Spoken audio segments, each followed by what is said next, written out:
Good morning students. In this video we are going to see about rings, subrings, integral domain and field. First let us see about the definition of ring. So here R be a non-empty set on which we have two closed binary operations denoted by plus and dot.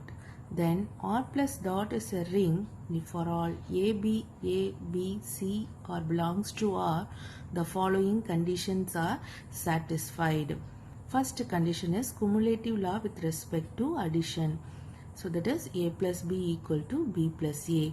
And second condition is associative law with respect to addition operator. That is A plus B plus C equal to A plus B plus C. And third one is existence of identity with respect to addition operator. So here for that there exists a Z belongs to R such that A plus Z equal to Z plus A equal to A for every A belongs to R. Here Z is an identity element. Next, fourth one is existence of inverse and plus operator. So for each A belongs to R, there is an element B belongs to R with A plus B equal to B plus A, which is equal to identity element Z. So next one is associative law with respect to dot operator. That is A dot B dot C is equal to A dot B dot C. And last one is distributive law of dot over plus. That is A dot B plus C is equal to A dot B plus A dot C. And next one is B plus C dot A equal to B dot A plus C dot A.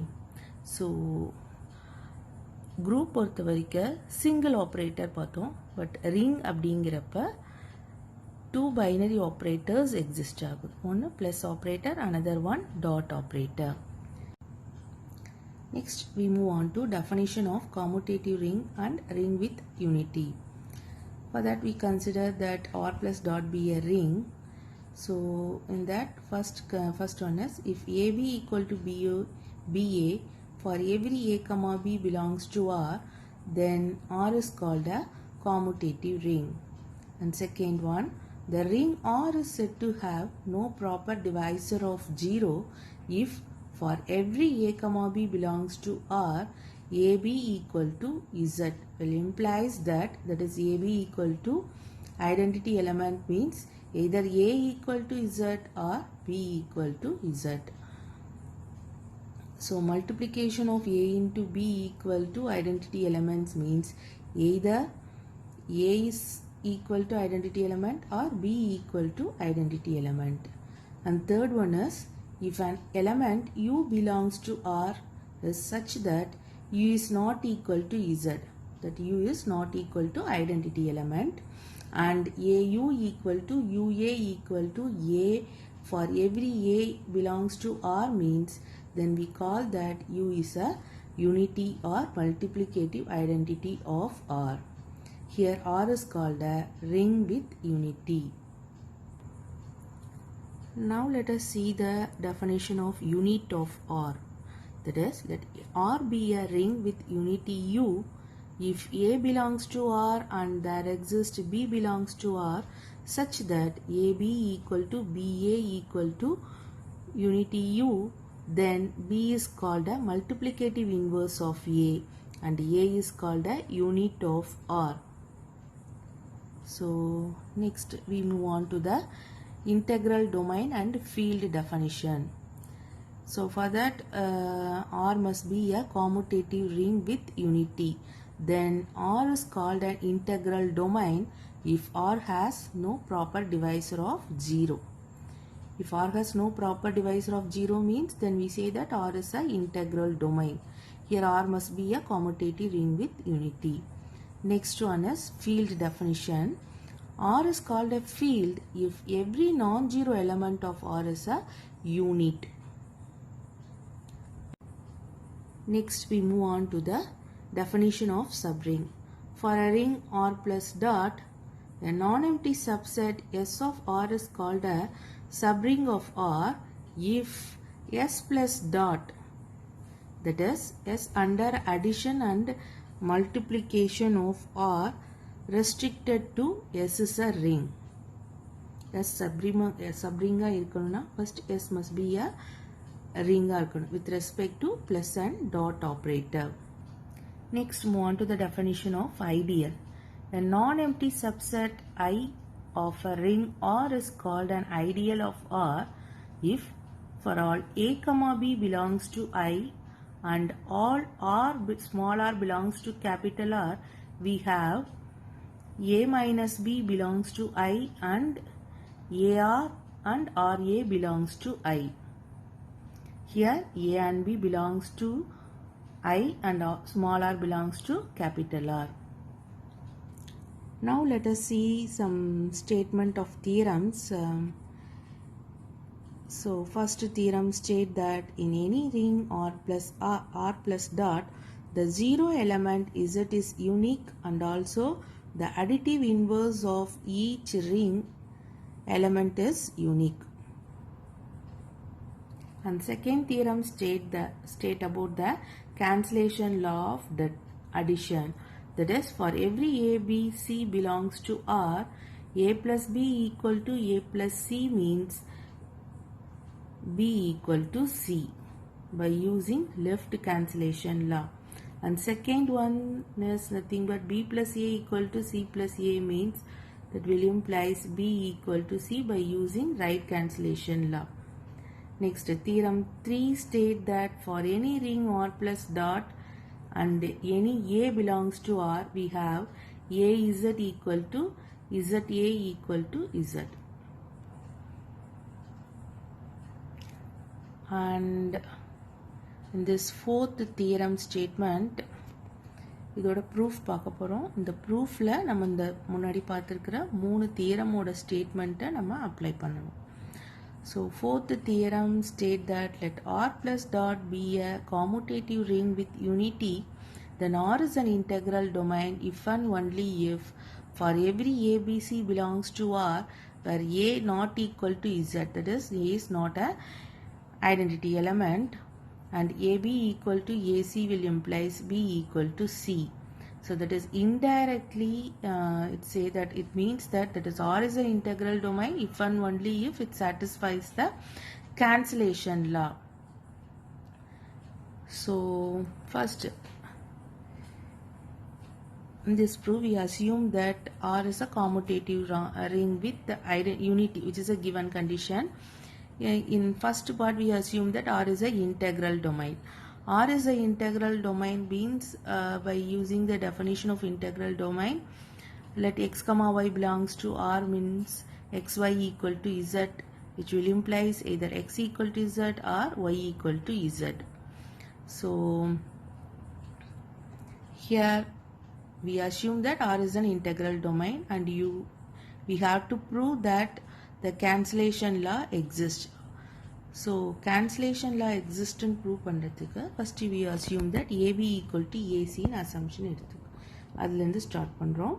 So AB equal to AC அப்படின்னா so ரெண்டு side both side minus ஏசியால் subtract பண்ணோம்னா we will get AB minus AC equal to AC minus AC equal to 0, which is a identity element. Here identity element நம்ம எப்படி represent பண்ணுவோம்னா Z ன்னு represent பண்ணுவோம். So AB minus AC equal to Z ன்னு எழுதிக்கிறோம். Okay. So in AB minus AC ல A காமனாக இருக்கு, வெளியில் எடுத்துக்கோங்க. So A which is written as A into B minus C is equal to Z.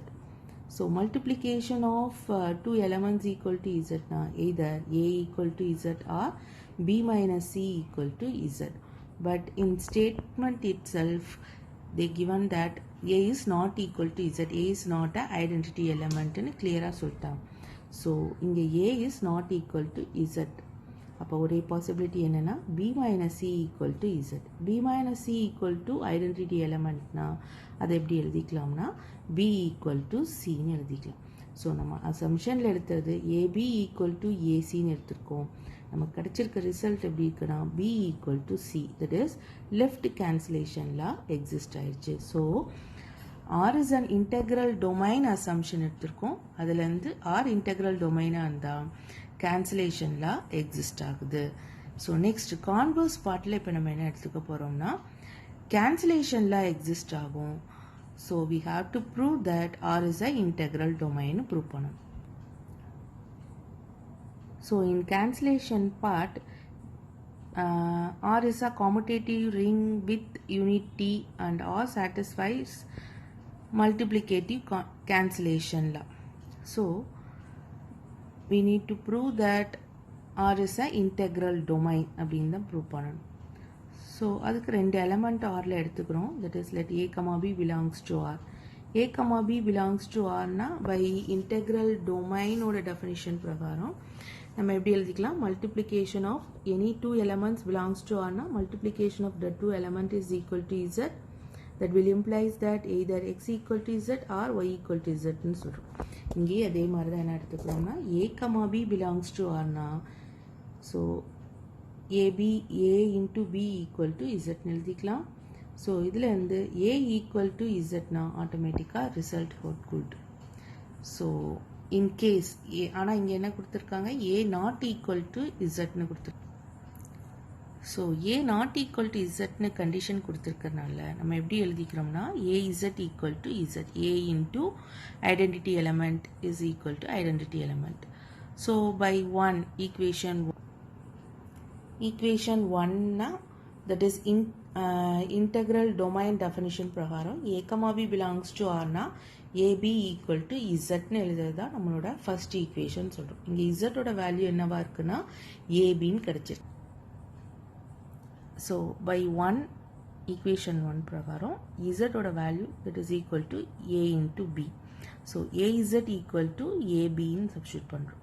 So already in converse partல நம்மளோட assumption என்ன இருக்குன்னா cancellationல exist ஆகுதுன்னு நம்ம சொல்றோம். So left cancellation யூஸ் பண்ணோம்னா ஆட்டோமேட்டிக்கா z equal to b ன்னு கிடைச்சிருது. So b equal to z ன்னு வந்துச்சுன்னா so நம்ம என்ன சொல்லலாம்னா there are no proper divisor of 0. So R is an integral domain prove பண்ணிடலாம். So R integral domain நம்ம prove பண்றதுக்கு நம்ம என்ன எடுத்துக்கிறோம்னா என்ன prove பண்ணணும்னா either A equal to Z prove பண்ணணும் அல்லது B is equal to Z prove பண்ணணும். So இங்க A not equal to Z ன்னு condition கொடுத்துட்டனால நம்ம b equal to z ன்னு prove பண்ணாலே ஆட்டோமேட்டிக்கா there are no proper divisor exist ன்னு வந்துருது. So R is an integral domain ன்னு prove பண்ணியாச்சு. So இன்னும் ரெண்டு தியரம் ஸ்டேட்மெண்ட்ஸ் மட்டும் பார்த்துக்கலாம். இது ஃபார்முலா மாதிரி இனிமேட் போட ப்ராப்ளத்தில் நம்ம யூஸ் பண்ண போகிறோம். So theorem 5 statement states that if f plus dot is a field then it is an integral domain. F plus dot is a field means then automatically it is a integral domain. Then theorem 6 states that a finite integral domain D plus dot is a field. Okay. So now let us move on to the problem. So in first problem they asked to find out 5 subdivisions. First subdivision ல என்ன சொல்லிருக்காங்கன்னா prove that S equal to set of all matrix A0 0 0 where A belongs to Z, that is A is an integer, is a subring of R னு prove பண்ணிரும். So S ல இருக்கிற elements எல்லாமே என்ன formatல இருக்கும்னா 2 by 2 matrix. அதுல first row first element மட்டும் exist ஆகுது. அந்த exist ஆகுற element கண்டிப்பா என்னவா இருக்கணும்னா integer இருக்கும். அப்படி எக்ஸிஸ்ட் ஆகிற இந்த ஃபார்மேட்ல இருக்கிற இந்த செட் ஆஃப் எஸ் வந்து சப்ரிங் ஆஃப் ஆர்ன்றதான் ஃபர்ஸ்ட் கொஸ்டின்ல நம்ம ப்ரூவ் பண்ண வேண்டியது. Second one what is the unity of R அதுதான் கண்டுபிடிக்க சொல்லியிருக்காங்க. Third one thus S have a unity, எஸ்ல இந்த சப்ரிங் எஸ்ல யூனிட்டி எக்ஸிஸ்ட் ஆகுதா அல்ல யூனிட்டி இருக்கா அப்படிங்கிறத செக் பண்ண போகிறோம். அண்ட் ஃபோர்த் கொஸ்டின்ல thus S have any properties that R does not have. R ல exist ஆகாத ஏதாவது ப்ராப்பர்ட்டி S ல exist ஆகுதான்றதை செக் பண்ண போறோம். And fifth one is S is an ideal of R ஆன்னு செக் பண்ண போறோம். ஓகே, ஸோ first prove பண்ண வேண்டிய part வந்து we have to prove that S is a subring of R னு prove பண்ணணும். S subring அப்படின்னு prove பண்ணதுக்கு நம்ம என்ன செய்யணும்னா a non-empty subset of S of R is a subring of R if and only if for every A comma B belongs to S we have A plus B and A dot B belongs to S and every A belongs to S we have minus A belongs to S. இந்த statement use பண்ணி தான் நம்ம இங்கே S is a subring of R ங்கிறத நம்ம check பண்ண போகிறோம், அது prove பண்ண போகிறோம். அது S is a subring of R. So S சப்ரிங்காக இருந்துச்சுன்னா, ஆரோட சப்ரிங்காக S இருந்துச்சுன்னா கண்டிப்பாக அதில் இருக்க ரெண்டு எலமெண்ட், ஏதாவது ரெண்டு element A comma B belongs to எஸ்ஸாக இருந்துச்சுன்னா இந்த ரெண்டு கண்டிஷனை சாட்டிஸ்ஃபை ஆகும். ஒன்று addition operator, that is A plus B belongs to எஸ்ஸாக இருக்கணும், அடுத்தது A into B belongs to எஸ்ஸாக இருக்கணும். அண்ட் தேர்ட் ஒன் என்ன இருக்குன்னா, ஒவ்வொரு எவ்ரி ஏ பிலாங்ஸ் டு எஸ்னா ஆட்டோமேட்டிக்காக minus A also belongs to S, inverse exist ஆகும் அப்படிங்கிறதையும் நம்ம சொல்லணும். ஸோ இந்த ப்ரூவ் பண்ணோம்னாவே ஆட்டோமேட்டிக்காக இந்த மூணு கண்டிஷன் சாட்டிஸ்ஃபை ஆச்சுனாவே ஆட்டோமேட்டிக்காக விச் இஸ் அ சப்ரிங் அப்படின்னு சொல்லிடலாம்.